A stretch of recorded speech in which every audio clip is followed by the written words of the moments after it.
with great regret. There's no organization in this country that could do more for the struggling black man than the black Muslim movement if it wanted to. But it has gotten into the possession of a man who's become senile in his old age and perhaps doesn't realize it. And then he has surrounded himself by his children who are now in power and want nothing but luxury and security and comfort and will do anything to safeguard their own interests. So I feel responsible for having played a major role in developing a criminal organization. It was not a criminal organization at the outstart. It was an organization that had the power, the spiritual power, to reform the criminal. And this is what you have to understand. As long as that strong spiritual power was in the movement, it gave the moral strength to the believer that would enable him to rise above all his negative tendencies. I know, because I went into the movement with more negative tendencies for the betterment of the community by any means necessary.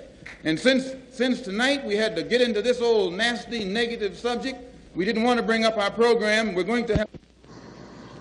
But as the African nation got it, we became proud of it. And became proud of it, we began to have something effect with it. But you mentioned conspiracy between the black Muslims and the right wing of this country. Could you elaborate on it? I mentioned the conspiracy between the Muslims and the right wing in this country. I know for a fact that there is a conspiracy between the Muslims and the Lincoln Rockwell Nazi and also the Ku Klux Klan. There is a conspiracy. Describe this conspiracy. Well, the Ku Klux Klan made a deal, or were trying to make a deal with Elijah Muhammad in 1960 in the home of Jeremiah X, the minister in Atlanta at that time, who at present is the minister in Philadelphia. They were trying to make a deal with him to make available to Elijah Muhammad a county, a size tract of land in Georgia or South Carolina, where Elijah Muhammad could then induce Negroes to migrate and make it appear that his program of a segregated state or separated state was feasible.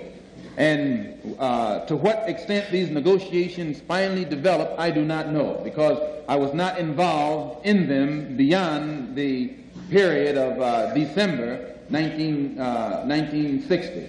But I do know that after that, Jeremiah, who was the minister throughout the South, could roam the entire South and the Klan not bother him in any way, shape, or form, nor would they bother any of the black Muslims from then on, nor would the black Muslims bother the Klan. Are you inferring then that because of this conspiracy, the attempt was made upon your life? The attempt could have been made upon my life. Ask that again. Are you inferring that because of this conspiracy, the attempt was made on your life? Not necessarily that conspiracy. The attempt was made upon my life because I speak my mind and I know too much, and they know that I will speak it whether they like it or not.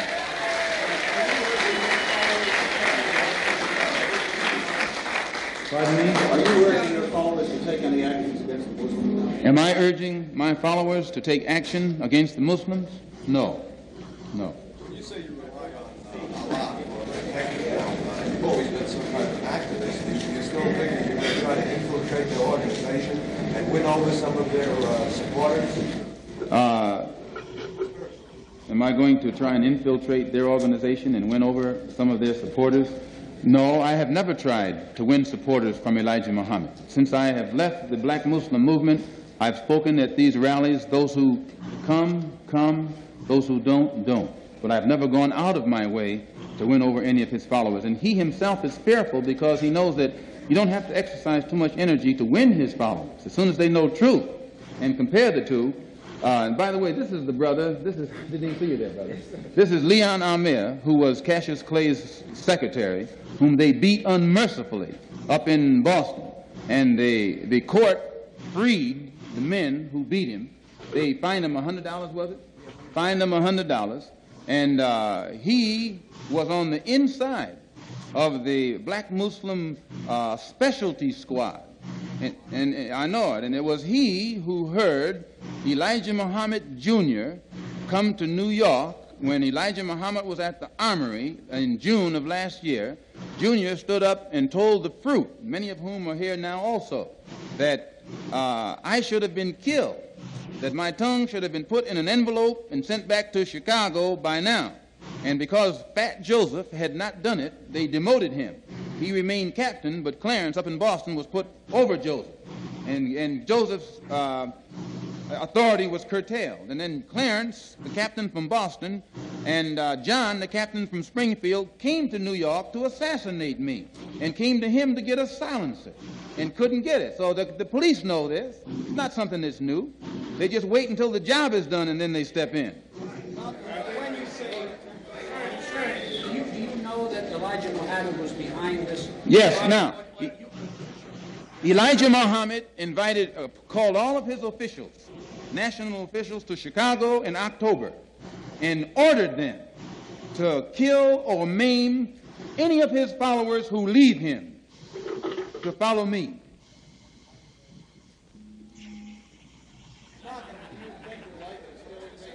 Well, when you say, how do I know, many of the brothers who were in at that time are out now.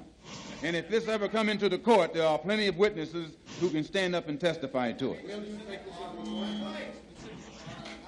Pardon? Pardon.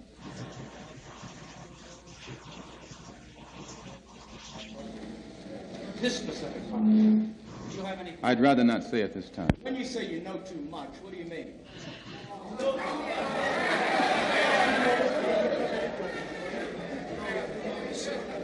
Who's the next one? Give him 2 more minutes. Give them 2 more minutes and we'll end it. You said nobody's going to clean up Parliament but us and we'll control it. And you said including the politics. Yes. So what, can you elaborate a little bit on Yes. politics? When I said that no one can clean up our home but us, and that we will clean it up, including no one should control it but us, including the politics. What do I mean? I mean exactly that. That the black people. You're thinking of who? Powell? Powell's one of us.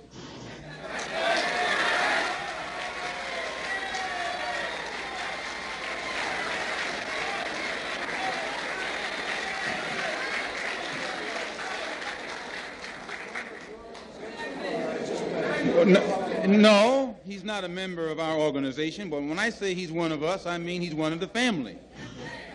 And no one outside the family can get us to talk about it. If we talk about him, we talk about him within the family. But nobody outside the family can instigate us against Powell.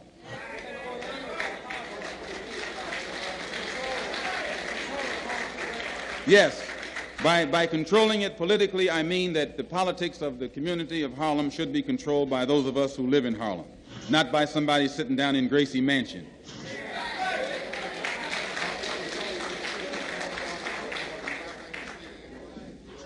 Sir?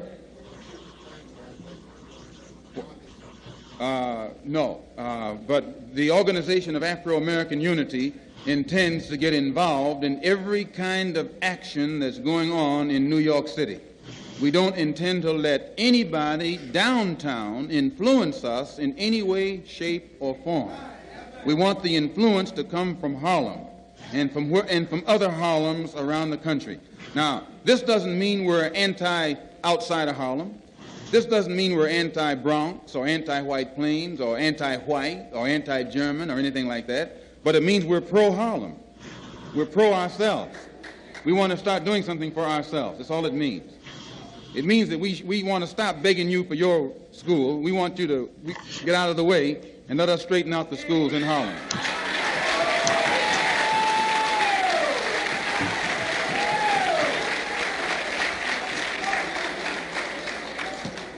Yes, sir. I'd like to clarify this quote here. You said from tonight on there will be a hot time in your own town. Could you elaborate on that? I just answered it when I said from tonight on there'll be a hot time in the old town. I answered it when this gentleman over here asked. It's a song that we used to sing. An implication, an implied threat. I never imply any threats to anyone. I'm a Muslim. My religion is Islam. It's a religion of peace. And sir, yes, I do believe there'll be further attempts on my life. I know them. They're foaming at the mouth. The rank and file Muslim means well. It's those at the hierarchy who are living off the fatted calf who don't mean well. And this coming Sunday at 2 o'clock, as I say, our program will be unfolded. Elijah Muhammad knows he has done some good things, and he has done some bad things. He knows that if he had wanted to, he could have united our people with the Muslim world just by teaching the right religion of Islam. He could have done so. The entire Muslim world would have accepted him. As it is now, the Muslim world has rejected him. He can never go into the Muslim world saying that he's a prophet or that Allah came over here in the flesh. They would cut his head off if he said that over there. I mean, he knows this. None of his followers can go over there without denouncing him. It's impossible for them to go to Mecca or any other place unless they ascribe to Islam as it is ascribed to over there. So he was in a position to unite us with the Muslim world, those of us who are Muslims. He was also in a position to unite us with Africa. But you cannot read anything that Elijah Muhammad has ever written that's pro-African. I defy you to find one word in his direct writing that's pro-African. You can't find it.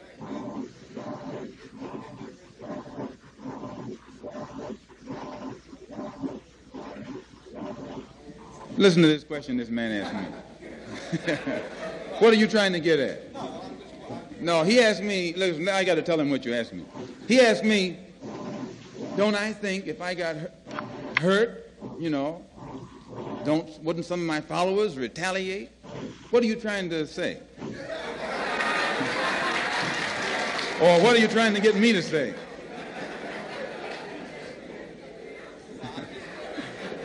I mean, it's okay. I'm not going to get you in any trouble. These are your friends in here. But I just want them to hear what you're asking me. That's all. I just want them to hear what you're asking me. You wouldn't get no trouble in here. Oh, that's fine. No, but talk to him about that black day. No, fine. Help him out. Fine. Let me school. Let me school you. Senator, this is very interesting and a great opportunity because what I'm telling you is what Malik found out. What I'm telling you is what John found out. What I'm telling you is what Wallace found out. What I'm telling you is what Khalid found out and why all of them were ostracized by certain people who should have been loving them. Do you understand? Tell you what his teacher didn't find out. Yeah. Well, your teacher. Go ahead, let me finish that first. You're throwing too much. I'm trying to listen to him, man. Shut up, man. Now listen. Y'all bugging. Y'all keep cutting in. I will qualify one thing like at a time. because most of the time when people contest, they're looking at opposites rather than just looking at information. So I'm saying to you, I'm not opposing your position. So I'm qualifying that already. And I'm not telling you that you're wrong. I'm qualifying that again. I'm telling you you have misunderstanding of the language. And I'm going to qualify what I'm saying while I'm saying it. But I'm also going to qualify these are things that must be comprehended and can be easily proven. Are we clear? I'm not going to make anything complex. Are we clear? Go for it. Now, what all of our people need to understand around the world is that everything, Right. It's my brother Taj begins with status. This is all over the world. This is all over the world. And the doc will tell you, because he's a professor, he's a teacher. Certain words we use connotatively because it's casual. But when it comes to serious matter, history and language, and we really want to fix things, we must always go to the etymon, particularly when it comes to law. In casual language, we can get away with these things. In law, you won't. We don't keep losing because we're bad people. We keep losing because we can't read, and we don't respect it. Are we clear? Are we clear? Now, example, I'm giving you something that you can find out for yourself. Go home in an ordinary dictionary. Look at the word black. There's nothing wrong with the word black, so don't get it twisted. I'm not condemning the word. Do you understand? I'm telling you what people need to understand about language. The key to making our people what is known as non-descendable, which is a political agenda under the Secret Treaty of Verona and the Doctrine of Discovery, to steal estates. This is what brands languages serve as a political function, not just as an informational linguistic function. It serves from an estate principle of making such persons non-descendable. This is one of the missions as to why they also put the European family names on us. In law, what occurs when you transact business in another man's name, no matter how many generations, in law it makes you non-descendable, and our people don't know that. So they think that we're criticizing the word black. It's not that. It's the descendability principle. If they knew the history, they would know this function. Now, black, ordinary dictionary, 3rd grade grammar, adjective, 3rd grader, baby. What's a proper noun? Baby. Proper nouns, person, place, thing, or idea. What's an adjective? It's a modifier. It can modify a noun with qualification, but it cannot be an identity. It describes. It does not identify. 3rd grade grammar. An adult, because they wrote a black book, will try to defend that. Take the child to an ordinary dictionary. Adjective. Then go to the brackets, and it'll have ME. Then you take the child to the appendix, and you put its number on it, which is its date. And he's a teacher. He'll tell you. 1100 to 1500, which means that word doesn't go on the planet past 1100. Middle English. Then it says DER, derive, Old High German. Then you go look up in the appendix, American Heritage Dictionary, ordinary dictionary, high school, shining and pale. That's what it means. So what's that got to do with, wait a minute, okay. What does that have to do with complexion? But that's not really the argument. The issue is when you use it as an identity, it becomes what is known in law a nom de guerre. Now in law, this is what occurs in law. International law is based on nations and nation states. The nation states are based on the pedigrees of people, and sometimes they're politically attributed. However, it is based on the honors of your mothers and your fathers. And that's what pulls in what is known as the common law to trump Roman law, civil law, canon law. And you know the canon law is what they use for the double stop trust when they put our people under their brand system. That's what they use, a double stop trust. You don't believe it, go right into congressional records because it's documented. It's not hidden. And anybody that claims to be a scholar and don't acknowledge that is either deceiving or they're full of doo-doo. Now, I'm telling you the facts that can be researched for yourself, so I'm giving you reference. Now, as soon as you transact business in that European name, Smith, Jones, and Johnson, in law it's called agency. No matter how many generations, it automatically goes to, as state property, you're awarded the state. Same thing with the marriage certificate, which is registered in the Department of Orphans by that reverend who's 9 times out of 10 is a Mason and act like he don't know what a fez is. Don't know that these people are Moors.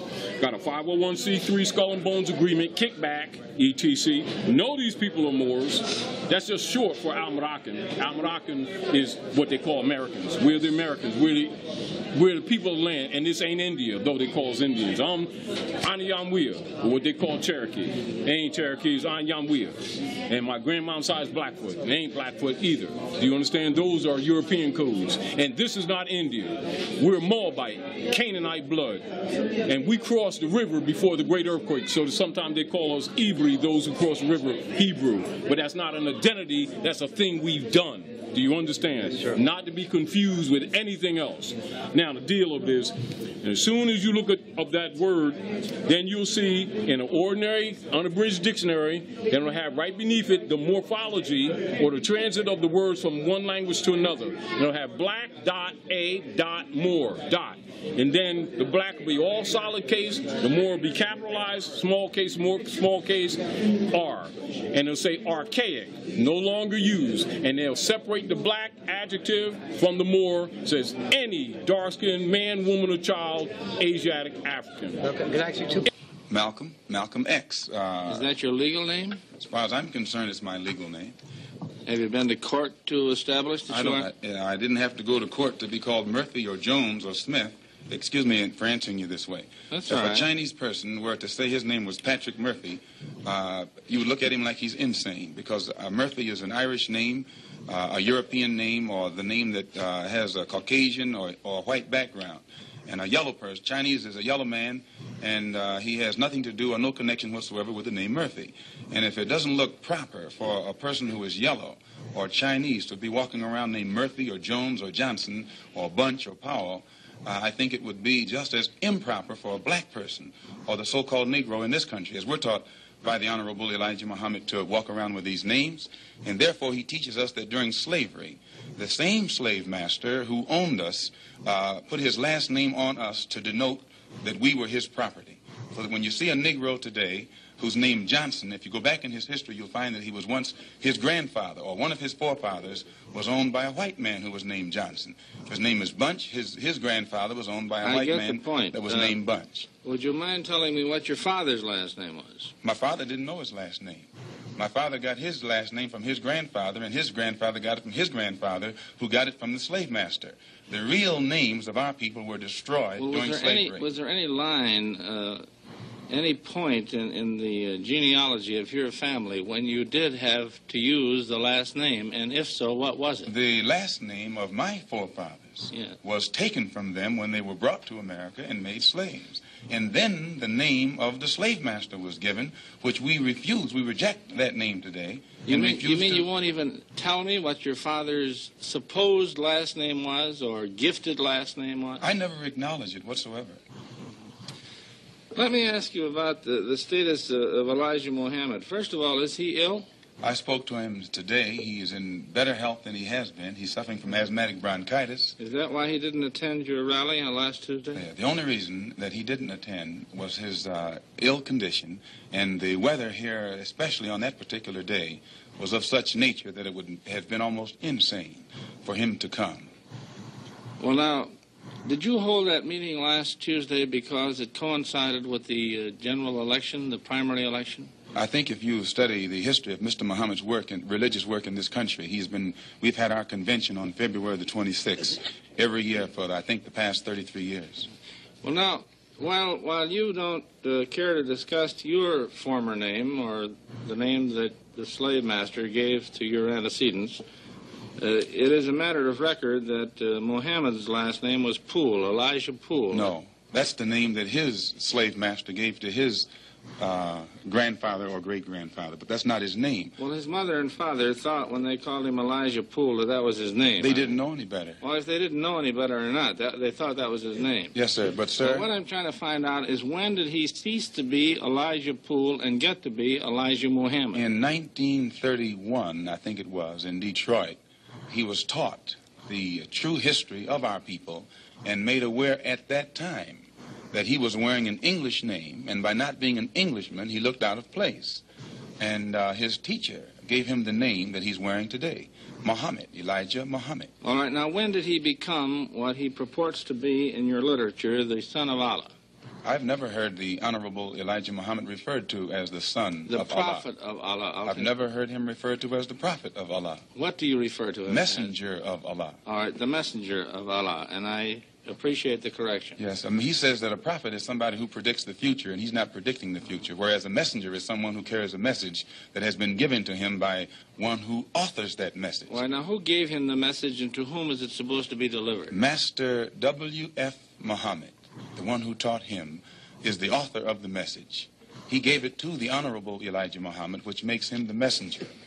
And he's to deliver that message of truth and righteousness to the 20 million American so-called Negroes, which means he's to teach us the truth, which will awaken us, and then show us how to live a life of righteousness, which will automatically qualify us for recognition as human beings by all other righteous human beings here on this earth. Well, now, one other question. With reference to what Mr. Hurlbut asked you a little bit ago, you took a very moderate position of wanting independence without having any hatred for the whites. Do I understand that correctly? Hatred is not involved in it whatsoever. Well, I recall in a recent plane crash, 2 or 3 years ago, or less than that, a charter flight on Air France in which a group of people from Atlanta, Georgia, were, as they say in the business, as they took off from Orly Field. And you were quoted at that time as expressing great gratification that this tragedy had occurred. Do you recall that? I recall it. What did you say? Do you remember? The press misinterpreted it and misrepresented it. What did you say? They said that it was made at a Muslim meeting. It wasn't. It was made at a rally of Negroes, Baptist, Methodist, Catholic, and otherwise in Los Angeles, who were rallying to protest the brutal shooting of 7 unarmed Negroes and what did you by say? Heavily armed white policemen in the city of Los Angeles. And because we are a people who have been taught by the Honorable Elijah Muhammad to never carry weapons of any kind, but to get on God's side and rely on God to fight our battles for us, at the time that these brothers were shot down so brutally, I pointed out at the funeral of the brother who died that God would step in and take a hand in giving us some form of justice for the brutal killing of our brother. And when the plane crashed in France, I pointed out to the crowd at this rally that this was an act of God showing his wrath or complete resentment over the brutal form of injustice that had been inflicted upon our poor unarmed brothers. Were you saying that, or do you believe that? At that time, Dr. Billy Graham was in a crusade in Chicago, and the press, your papers here in this city, quoted Billy Graham of also saying that that plane crash was an act of God. And if you take time to check the newspapers, I think that you'll find that this is correct. But no one thought that Billy Graham was so wrong when he attributed the crash of this plane to his God. But when we say that it come from our God, then we're looked upon as being, outrageous. I know, but you took the position that this was a matter of satisfaction to you for an injustice done against you, and I think that that's a trifle severe. We did not think that it was a coincidence that 120 of the whites on this plane came from the state of Georgia, a state that has the worst record in the history of America for the mistreatment of black people in this country. Worse than Mississippi? They maybe are a little less Mississippi is a little less hypocritical today than Georgia, but both of them are still practicing the same thing. Now the whites in Georgia bite Negroes with a smile, whereas they used to bite them with a growl. But they're still being bitten, and we don't think that it is any worse to be bitten with a smile than it is to be bitten with a growl. Mr. Calvert. While we're on the subject of Mississippi, what is your organization's position of what happened in Mississippi in the past 6 months? Such as what? Such as the James Meredith incident and the enrollment of him in the university. Well, the Honorable Elijah Muhammad wants justice for every one of the 20 million so-called Negroes. And to just take one Negro and stick him in college with the aid of 15,000 troops and at a cost of $6,000 is a disgrace. It's a waste of taxpayers' money. It's a farce. It's hypocrisy. Because if it's right for one Negro to be forced into that university, then every Negro in the state of Mississippi who is qualified has the same right to go to that university. And if the government is not ready and willing to enforce the right of every Negro in the state of Mississippi, then, in my opinion, sir, it's only hypocrisy to pretend that they are for justice by pushing one Negro in and blowing it up all over the world to make it look like they're solving the problem when millions of black people in that state are still going to segregated schools and getting an inferior education.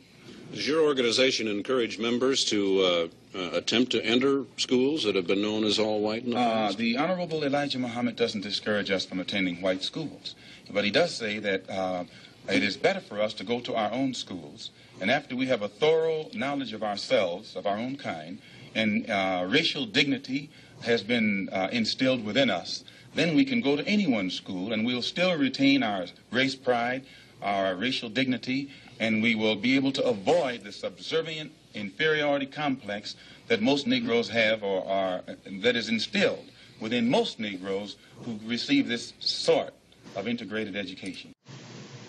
Malcolm X was Louis Farrakhan's mentor, his teacher in the Nation of Islam. They believed that the white man was evil, that the black and white races should live separately. When Malcolm X revealed publicly that Elijah Muhammad, the leader of the Nation of Islam, was guilty of impregnating several of his teenage secretaries in direct violation of his own preachings of no sex outside marriage, Farrakhan was outraged, and he wrote that Malcolm was, quote, worthy of death. On February 21st, 1965, as Malcolm spoke in New York City's Audubon Ballroom, members of the Nation of Islam opened fire, killing him in front of hundreds of his supporters. Malcolm's wife and children were there, including Atala Shabazz, Malcolm's eldest daughter. She was 6 at the time. As you'll see on 60 Minutes this Sunday, Minister Farrakhan met Atala Shabazz for the first time in front of television cameras. And Farrakhan acknowledged his role in Malcolm's assassination. I wish that Malcolm X were alive today and not dead. Yes, it is true that black men pulled the trigger. We cannot deny any responsibility in this. Where we are responsible, where our hands are a part of this, we beg God's mercy and forgiveness. What did you expect to come out of this conversation? What did you hope would come? I genuinely hope that perhaps a healing can come to Miss Shabazz and her family. As I may have been complicit in words that I spoke leading up to February 21st, I acknowledge that and regret that any word that I have said caused the loss of life of a human being. On Sunday, you'll see how painful it was for Atala Shabazz to listen to Minister Farrakhan's memories of her father's life and death. Malcolm was only 39 years old when he was killed. This month, he would have been 75. After Malcolm X came back from Mecca, that's when things started to get a lot more tense and a lot more, crazy in terms of his home life. Now, I remember your mother had done an interview where she said that, before the actual assassination, that there were 3 different attempts on your father's life. Now, was that accurate? If that's what she said, that was accurate. Okay. If that's what she said. Again, the attempts, it wasn't because of something that was going on between the nation. It was because he had gained the support of 33 heads of African, states, and their agenda was to bring the issue of human rights violations to the Supreme Court at the United Nations. And so he was killed shortly after, as were a few other people. Okay. Because, one of the things that he mentioned was that when he was in Mecca, he was being watched. Right. And he was being followed, and he Right. felt that it was by the CIA. Right. Do you think that's what happened? Well, I wasn't there, but I believe whatever my father says, Yeah. Fight for freedom. Nationalism is the wave of the present and the future. It is nationalism that's bringing freedom to oppressed people all over the world. It was nationalism that brought freedom to the Algerians. It was nationalism that brought freedom to the Nigerians and to the Ghanaians. It was nationalism that brought freedom to the people of Uganda and Tanganyika and Sudan and Somaliland. The Africans didn't get it by sitting in. They didn't get it by waiting in. They didn't get it by singing "We Shall Overcome." They got it through nationalism.